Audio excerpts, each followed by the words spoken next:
Lincoln Loud. Can I just eat my dinner in peace? Did you say peace? And his 10 sisters. Lincoln, why did you tell us you had a girlfriend?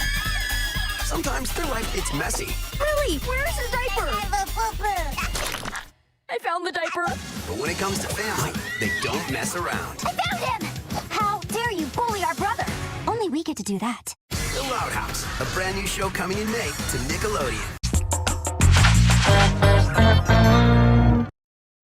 I wanted to do a Powerpuff Girls related video. I've got a few ideas in the works, but I was just feeling so much spite toward this series that I had to write this video immediately. Like, are you happy with yourself, Nick? You've created something so awful that I put my hyperfixation on the back burner so that I could diss the show. Maybe that's a little mean, but I said what I said. If you're an avid fan of The Loud House, particularly the modern episodes, this may not be the video for you. I mean, you're totally valid and there's nothing wrong with liking this franchise, but my opinion is also valid and I'm not hatefully bashing. I'm critiquing a show that I personally think is way past its prime.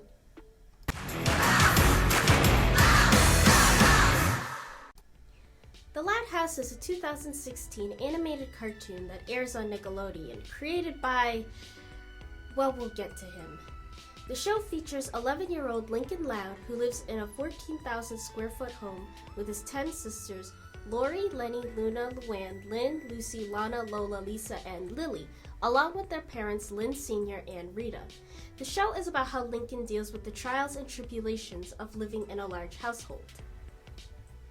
The show was a massive hit when it first hit the airwaves, and I think it even surpassed SpongeBob at some point, which was a miracle considering how Nick treats its properties. Typically, whenever a show can't get as good ratings as SpongeBob in the first couple of seasons, Nick will just kill it off. But Loud House's sense of humor, animation style, and especially characters made it an instant success. My siblings and I used to watch this show pretty religiously during the first few seasons.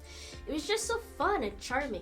The show accurately depicts aspects of living in a large household, such as chaotic mornings, the lack of privacy, and the bathroom constantly being occupied. I would know as someone in a household of 7. The Loud House is primarily a comedy, and I'd say that the humor was pretty on point in the first couple of seasons. It was a blend of slapstick, gross-out, character interactions, and sometimes running gags. Character interactions were what I was here for. The rest of that stuff is pretty hit or miss for me. Humor is subjective, so I'm going to be brief here, but while the show never had me on the floor, I think it was pretty damn funny. Ah, here comes the lovely lady now. Hello, Rusty. I'm very excited to meet this white-haired gentleman you told me about. Rusty, who is that? My piano teacher? The animation style is fantastic as well. Like, the art style is pretty good, I'd say, but I really like the animation style. The show is meant to feel like a Sunday morning newspaper comic. One of my favorite details is sometimes when a character is talking, the other characters will completely pause for a while as if it actually is a comic. That's a super cool detail and it helps the show stand out. This show also has very good casual representation. Lincoln's best friend Clyde has 2 fathers, and they're actual characters. They don't just show up once and then never again. And one of the Loud House sisters, Luna, is canonically bisexual and has a girlfriend. Not to mention the fact that while the main cast are all white, there are a good amount of supporting characters that are people of color. Not just African American, by the way. Lincoln's friend Stella is Filipino, I believe Ronnie Ann and her family are Mexican, and their culture is kind of integrated into her spin-off show, which I'll get to. Oh, and Ronnie Ann's cousin CJ has Down syndrome, and the show treats him very respectfully. They don't make stupid jokes at his expense, and there aren't even any episodes about how Down syndrome affects his life one way or another. He is just a character who happens to have Down syndrome. This show has some of the best representation in children's television, and it is something I will always defend it for. I don't know why the Nick executives let any of this happen, but I guess they're braver than the Disney executives. Now, my favorite aspect of literally any show is the characters and their dynamics. That's what makes or breaks a show for me. And this show has a ton of characters, although in the beginning most stories centered around the Loud siblings and Clyde. Of the 11 Loud kids, I think Lola and Lucy are my favorite sisters and characters overall, though I liked all of the Louds at some point. Their chemistry as siblings was absolutely perfect. They got every interaction down to a T, aside from the questionable decision for Lincoln to be depicted as the most mature. But whatever, he's the main character, so of course he has to be more down to earth. So yeah, pretty good show in its early life. It was clearly here to have a good time and never took itself too seriously. But it's a Nick show, and if you've been paying attention, you know that Nick does not treat its animated shows very well.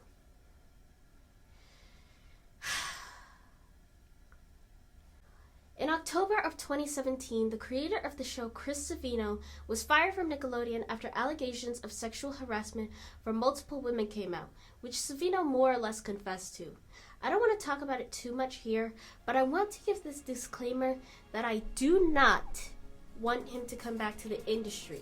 He absolutely deserved to be fired after what he'd been doing for so long, and my condolences to everyone that he's hurt. But with that being said, it's hard to deny that SaviNO brought a certain charm to the show. It was more or less based on his own life after all. You ever hear the phrase, "only the creator does it right"? I don't think I need to explain what it means, but it does seem to hold true for a lot of things. I genuinely cannot think of any show at the top of my head that has maintained its quality after the creator left. I'm sure they exist, but I can't think of any. On the contrary, I know a lot of shows that got worse after the creator left. SpongeBob, the Powerpuff Girls, which SaviNO had a heavy hand in during the last few seasons. I almost listed Fairly Odd Parents, but Butch, I Created Your Childhood Hartman worked on the later seasons and also the live action series, so clearly he sees no problems here. If it sounds like I'm mocking him, I am. He also sucks. Not for the same reasons as SaviNO. No, he's just the kind of person that thinks that lying to people and taking their money is okay. We've been making vines like all the cool kids are doing these days. Okay, that's the wrong kind of, never mind. Good try. But anyway, the Loud House also suffered from seasonal rot around mid-season 3. More like mid-season 3. Which was being produced around the time that SaviNO left. Not to say that I liked every single episode that he had a hand in. For example, I didn't like Frenzy or What Would Lincoln Do? Would spelled W-O-O-D. But he sure as hell had a hand in the episodes that I did like, such as Gown and Out and Everyone Loves Lenny. And episodes like Racing Hearts and The Right Stuff were enjoyable despite SaviNO not working on them. This is according to the title cards. But I did notice that the show was dipping in quality, though I thought it was just a fluke. It was not a fluke. Season 4 pumped out so much garbage episodes that it's not even funny. Washed Up, Stall Monitor, On Thin Ice, Room and Horde, Friends in Dry Places, Kings of the Con. Good lord, Kings of the Con was so bad. I don't understand how professionals can pump out 22 minutes of pure, unadulterated garbage without noticing a single issue. I don't know, the show is just annoying now. And while The Loud House has always kind of had annoying elements, like in Serial Offender, Making the Grade, and The Greenhouse. Oh, Lincoln, I see you haven't made any progress. What does it say? Have a heart, do your part. Do you not care about polar bears? No, I don't hate polar bears. They're awesome. What's that? You hate polar bears? You're a polar bear hater? They were at least still entertaining and had some good jokes. Seasons 5 and 6 were not much better. A lot of the OG writers left after season 4, and it shows. Episodes I watched from these seasons, even the better ones, couldn't really entertain me. I think the episode Rumor Has It is when it finally clicked for me in terms of what was going wrong. Rumor Has It was this close to being good. It was this close.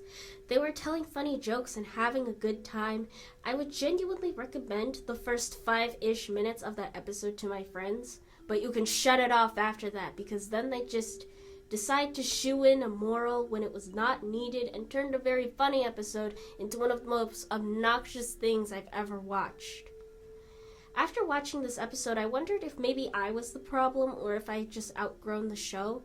And nope, I rewatched the older episodes and they still managed to thoroughly entertain me. That's the problem. The Loud House writers don't know how to have fun with these characters anymore.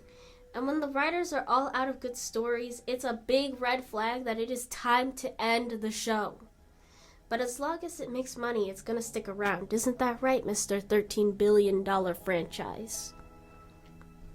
They also refuse to give screen time to characters that are actually fun and likable, like Darcy, or Girl Jordan, or Myrtle, or Rocky, or Jackie and Mandy. Instead, they'd rather make 70 million episodes about Chandler, who wasn't even that great in his first appearance. Also, they cannot get Lincoln's voice right to save their lives. The girls all sound fine because they're voiced by adults, but Lincoln is voiced by a kid, and they have to replace him every time he hits puberty. And his voice has gotten super annoying since late season 3 because 1, it's too high, and 2, the voice directors forgot how to do their jobs, I guess. This applies to Clyde as well. Not that I blame the VA because, he's a child. Hey guys, think we could turn off the AC? But we're trying to stay cool. You know who else wants to stay cool? This guy. Hey, that's our food! Shoo! Also, the characters, Lenny in particular, just look barely off-model, and I cannot for the life of me place my finger on what the problem is. A lot of people have problems with the inclusion of fantastical elements in the show's reality, like Lisa using time travel as a plot point. To be honest, that doesn't bother me too much, though it does contribute to the show feeling like it's lost its charm. Alright, moving on. I was going to talk about the CasaGrandes first, and then the live-action series, but since I have slightly nicer things to say about the CasaGrandes, I'll save that one for last. So, buckle up, gang. I'm about to tear this shit to shreds.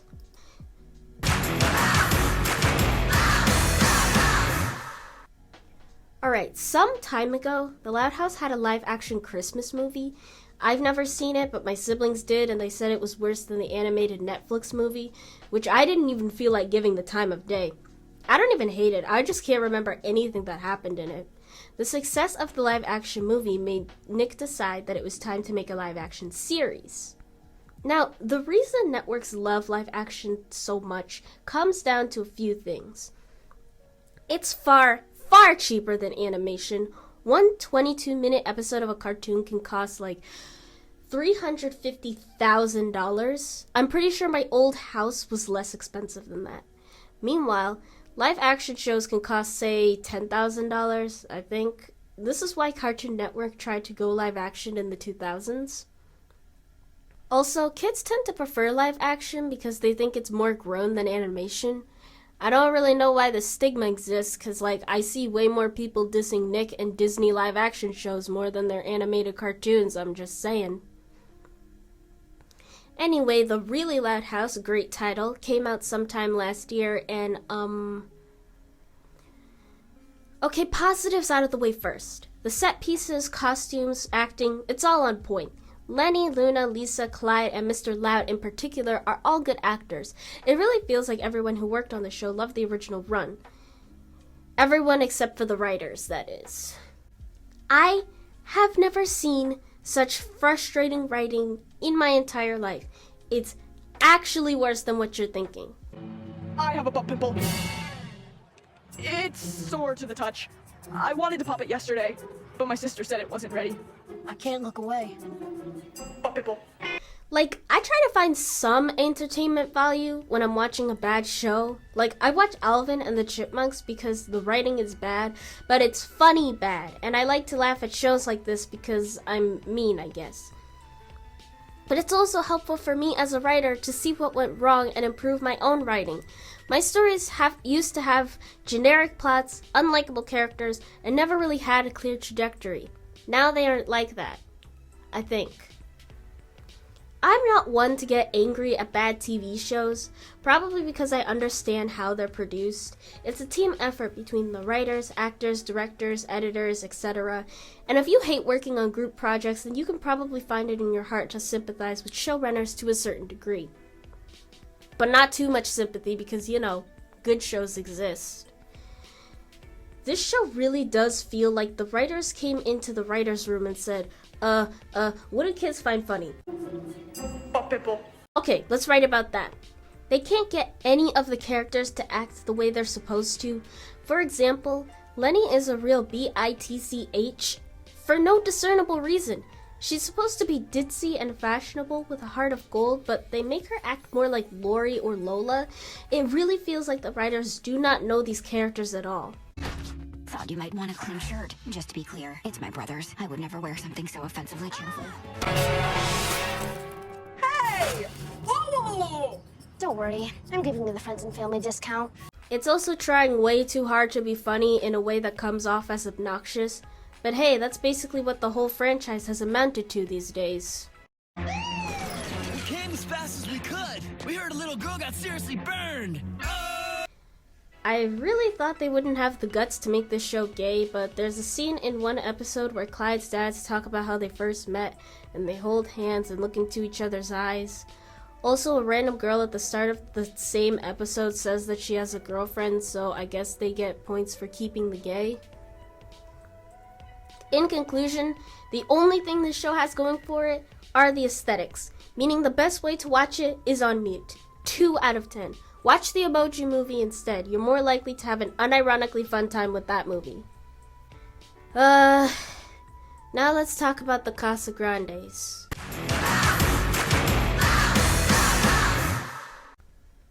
It's okay. It's better than seasons 5 and 6 of The Loud House, and leaps and bounds above The Really Loud House. Ronnie Ann is a perfectly fine protagonist. The plots are generic. Her family is alright. Her friend Sid Chang is a lovely side character. Her sister Adelaide Chang is fantastic and easily my favorite character, and I kinda wish she was in a better show where she could truly thrive. Vito is horrifically annoying. Ronnie Ann's other friends are all forgettable except for Laird, who is annoying. Maybelle was funny once and then never again. That sounds like a fat old lady's name. I'll take that as a compliment. Can you tell that I'd rather be watching Gravity Falls? I really hope the show isn't trying to be funny because it's not, except for the few times when it is. The writers of the show seem to think that the liar reveal plot is the only storyline that exists in the entire history of storytelling. I constantly forget everything that happens in the show even after having recently watched it. I haven't watched Steven Universe in a long ass time, but I can still quote that show effortlessly. Ronnie Ann and her family are all Mexican, and every time the show makes an episode about their culture, it turns out all right. Like, there's an episode where Abuela is worried that her mother will be disappointed that she didn't integrate enough of their culture in when raising her grandchildren. As someone who grew up in America whose parents did not, I can confirm this happens. Like, I'm sorry, I don't like coconuts. They taste like the concept of grief and lotion. Oh, and my favorite episode is Chancla Force because it's one of the few episodes that actually kicks back and has fun from start to finish. It wasn't hilarious, but it got a few good chuckles out of me. Overall, this show has a lot of annoying moments, and let me emphasize, those moments are extremely irritating. My Bombito needs sitting, people. Get out! But overall, most episodes are passable, which is a miracle for the modern Loud House. It was recently cancelled and sentenced to death by Nicktoons, probably because it was decent compared to the rest of the franchise. In conclusion, The Loud House was good up until 2019, now it sucks. The Really Loud House managed to be worse than the Emoji Movies, and the CasaGrandes is fucking fine. It's such a shame. The Loud House really was something special at some point. Now it's awful, generic, frustrating, and unfunny. I truly don't know if the show will ever get better, but considering the creator's a piece of shit, I really don't care all that much. I don't think I'll be checking out any more new Loud House episodes from now on, and if I have any further thoughts on the show, I'll probably make shorts about them. Like, I didn't even get to roast the CasaGrandes theme song, which is very, very, very bad. Nor did I get to talk about how horribly flanderized Lynn's character got. But I'm tired of writing the script and would rather go back to making PPG videos, so I'm ending it right here. Thank you all for watching. Like and comment, and leave good ones so I don't have to pin Chris's comment. Listen to my podcast for casual friendly conversation, and I'll see you in the next video.